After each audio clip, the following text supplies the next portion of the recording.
He's good. Yes, ma'am. No, it's just a moment, but yes, ma'am. My concern is that I'm an independent, 70% of the time voting Republican, so I'm right of center. Either extreme scares me. One thing that I give Democrats credit is they always unite against the bigger cause, right? And the bigger cause is defeat Republicans. Republicans are so fragmented right now. They are their worst enemies. They could not capture the female vote.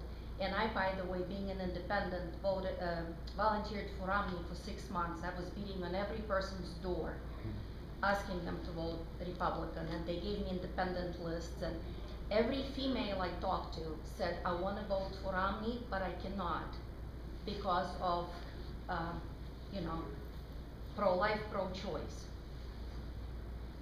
When will Republican Party realize that they have to fight a bigger cause? I respect all aspects, right, left and right, and all the extremes. But at some point, extremes, the only thing that drives them is ideological issues, and they're just as dangerous as extreme religious issues. There are a lot of people, probably 40% of women would have went for Romney if he said, this is my belief, I'm pro-life, but I respect other people's opinions. We're in a free country, and you do what you do. I'm not gonna force you. This is why I will never join the Republican Party, is because of that issue. There are so many bigger issues than pro-choice or pro-life, and we don't see a forest beyond the woods. Who can at some point send to the Republicans, because they're young right now. And I came to this country from Eastern Europe. I know what socialism is. I know what communism is. I can tell you that it's an ugly thing. We did not come here because of the economic reasons. We left everything behind. We came with 5 suitcases, 3 people, and I started my life from scratch. Republicans are destroying this country now. And how do they unite? Evangelicals decided that they didn't like Romney. I think I get your question. So I'm so frustrated because we're wasting this country away, and this is the most beautiful, wonderful place in the world. How do you send this message up so people stop fighting? Okay. All right, thank you. Sorry. Sorry.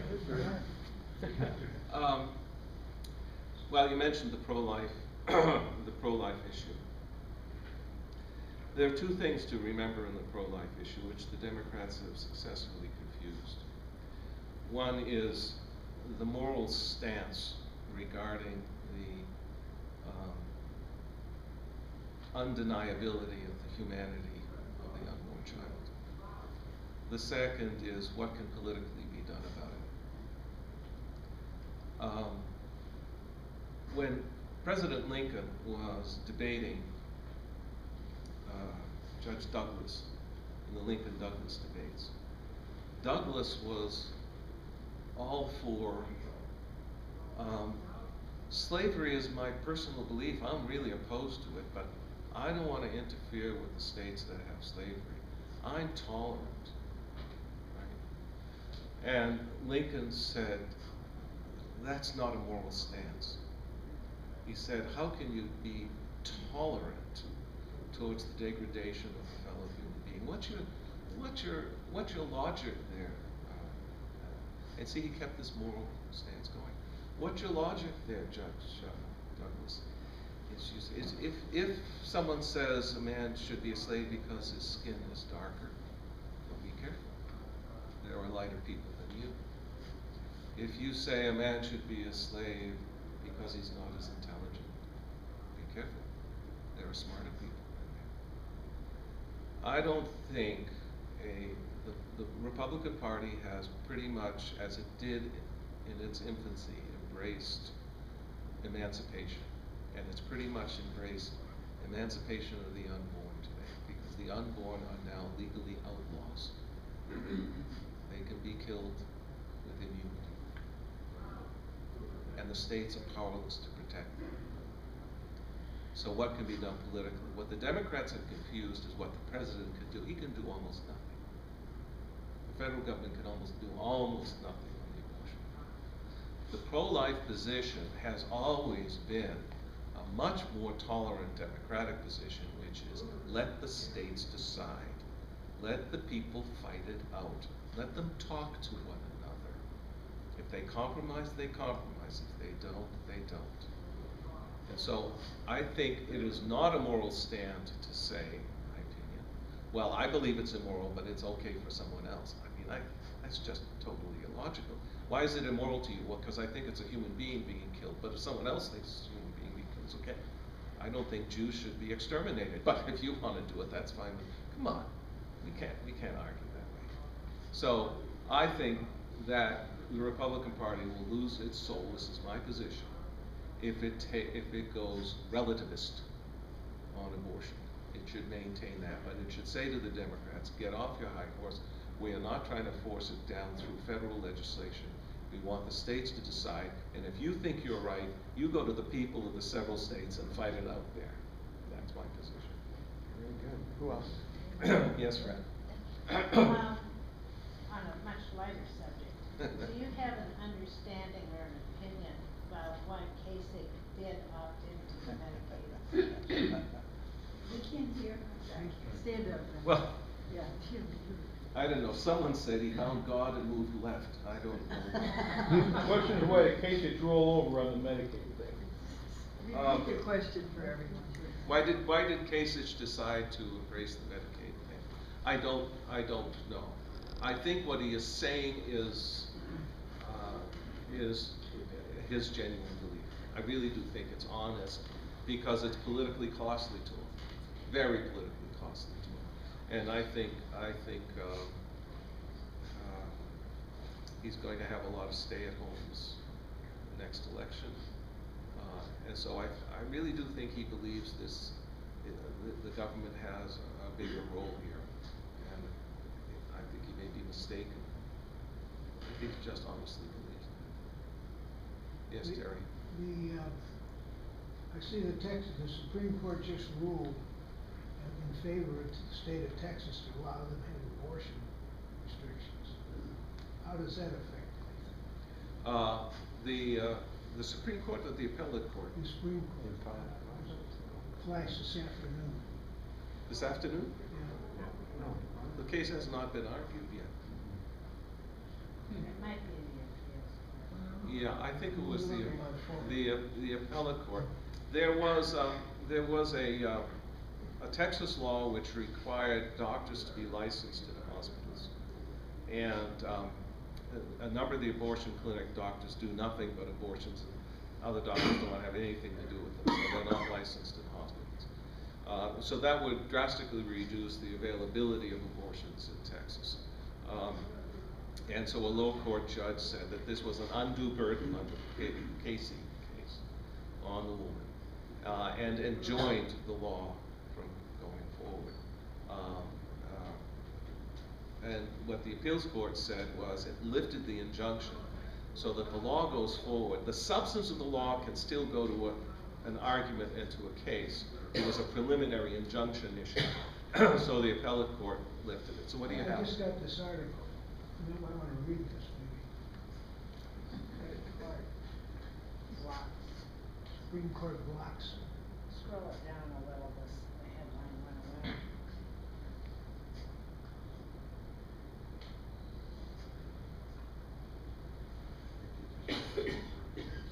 That's what it says. He's right. It's really, I didn't know we were up that far. A sharply divided Supreme Court on Tuesday allowed Texas to continue enforcing abortion restrictions. Thank you very much for this news. That opponents said have led to more than a third of the state's clinics to stop providing abortions. The justices voted 5-4. That's interesting because what's coming, thank you, Terry. What's coming up the pipeline to the Supreme Court are a whole host of recently passed pro-life legislation under the last 4 years of Republican legislatures in the states, including 2 heartbeat bills in Arkansas and I think North Dakota. And our heartbeat bill was shorn of the prohibition part and it became informed consent law, namely that the abortionist must perform a ultrasound to see if the fetus has a heartbeat, and if it has a heartbeat, to inform the woman that it has a heartbeat. But the prohibition part of the bill is still being, it's coming up this session, and it may actually get a vote. One way or the other, these sorts of things are coming up to the Supreme Court. So that Kennedy, I want to look at that to see if Kennedy wrote anything on that, to see what he's saying. Thanks, Terry.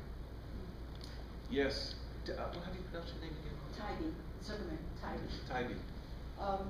Sharia law was supposed to be some states don't want Sharia law in it, then they try to implement a law against Sharia, and now the courts are saying you can't put a ban against Sharia, and yet we have laws that say no foreign laws, domestic, or whatever, the Right. foreign domestic. Some states passed laws which prohibited arbitral bodies or state courts to enforce provisions of the Sharia. They were struck down on the basis that it punished the practice of a religion, so it was contrary to the First Amendment. Other states used neutral language, which said that a judge cannot enforce a decree from a foreign law or a judgment from a foreign law that conflicts with the United States Constitution or with the state's constitution, which is already in the common law of every state, but this was sort of putting the nail on it. Some courts, as I understand it, I haven't followed all the legal ramifications of that, but some courts have upheld that. Other courts have said the intent is still to restrict religious practices. So, so that's the situation. That's the situation now. I think it will likely be interpreted by the local state courts to be redundant as to what the common law now allows. States have the right not to enforce foreign decrees that seek to be executed within their states if it's contrary to public policy, and clearly if it's contrary to your constitution, it's contrary to public policy. Because England accepted Sharia law in some places, and now they're going around saying one law for everyone, which means to put Sharia into England completely, in charge. They Who's want to they? change it. Pardon me? Who's they? The Muslims who are marching. Oh, okay. England and France have established local courts, local religious courts, to decide domestic disputes, marriage situations, and they have a limited jurisdiction to do that. Obviously, some radical Muslims want Sharia law to be uniform, but the problem is Sharia law is widely disputed as to the range of its content. Much of its content came and developed as an ally of an imperial government. Because the curse I find of Islam is that it's had too many successful empires. And because of so many successful empires, the religion has become tainted. The religious law has become tainted with imperial aspects to it. And so you will see radical Muslims call for the caliphate to be returned. Sharia law is their That's more mechanism. than 80% of the Quran is radical. I don't Calling believe, for no, death. that's not true. That's not true. So if you want to get into that, I'll get into that. I do Islamic law, and I'm quite concerned about radical Islam and the sweep of radical Islam as it spreads across the world today. It's a historic moment. But if you compare the Old Testament to the Sharia, to the Quran is kindergarten compared to the slaughters, God directed slaughters in the Old Testament. And one of the studies I've done is if you take the Old Testament conception of what God commands people to do and what the people's, and you take the Quran's way down here, and the Old Testament's in terms of violence supported by God, and you take the interpretations over history, Jewish interpretations of what those phrases mean lowers the level of violence.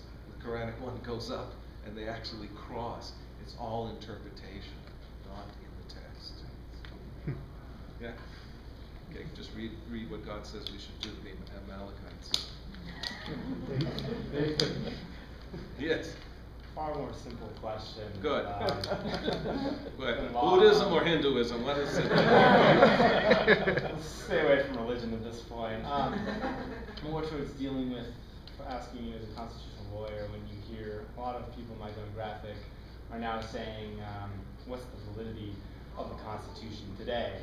And their statement being it's a 200-year-old document. What validity does it have today? And me being a historian, obviously I can give them all sorts of historical grants, but who wants to listen to the electoral history anymore? Yeah. So, what would you say to individuals stating this issue, that they think that it's not valid anymore as a document within the government? Well, first of all, I'd say it's an oldie but a goodie. I agree. It's an oldie but a goodie.